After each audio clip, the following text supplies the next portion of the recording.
Okay, so this is part 7, the last part of the loan application series, and we're going to cover loan to value, or we call it LTV, kind of a standard industry term. So first thing is USDA and VA loans do not require any down payment. You can get 100% financing with those, and those are really good loans if you're qualified for either one of those. USDA are more rural types of properties, and of course VA is for people who have served in our armed services, and they can put no money down. Then you can do a conventional loan, which is Fannie Mae, Freddie Mac, with 3% down. A lot of times, first-time home buyers, this is the main program for first-time home buyers. If you're buying a second, third, or fourth home, you're typically going to put 5% or more down. Then you've got FHA, which requires 3.5% down. So that's another small down payment program. Now, PMI, works differently for each type of loan. USDA has a PMI built into it. VA has an upfront PMI fee. They call it a funding fee, but they don't have a monthly fee. And that VA fee gets rolled into your loan amount.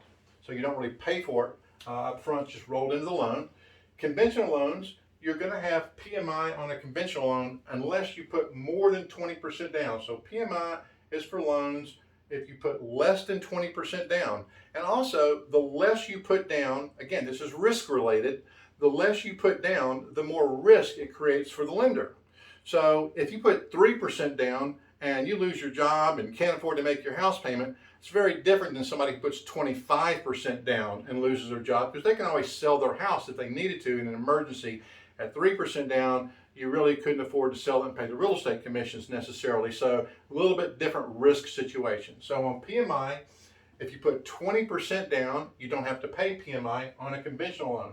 Now on FHA, it always requires PMI. Even if you put 50% down, there's still going to be an upfront PMI fee, and there's going to be a monthly PMI fee that stays on this loan for the entire 30 years, but it works a little differently.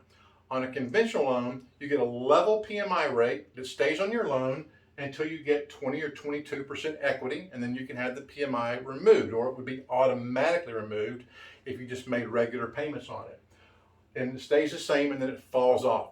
On an FHA loan, you have PMI that starts at one level, but it's based on the loan amount. So as your loan amount goes down over the course of 30 years, the PMI goes down over the course of 30 years. Now, ideally, you would really like to get rid of the PMI. So in a lot of cases, a conventional loan might be the best option, but it's something worth considering.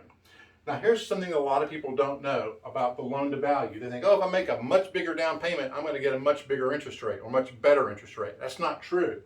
A larger down payment has very little impact on your interest rate. In fact, if you put 3% down, you're going to probably or maybe get the same rate as somebody putting 20% down. If you put 5% down, you certainly will get the same rate on a conventional loan as someone putting 20% down.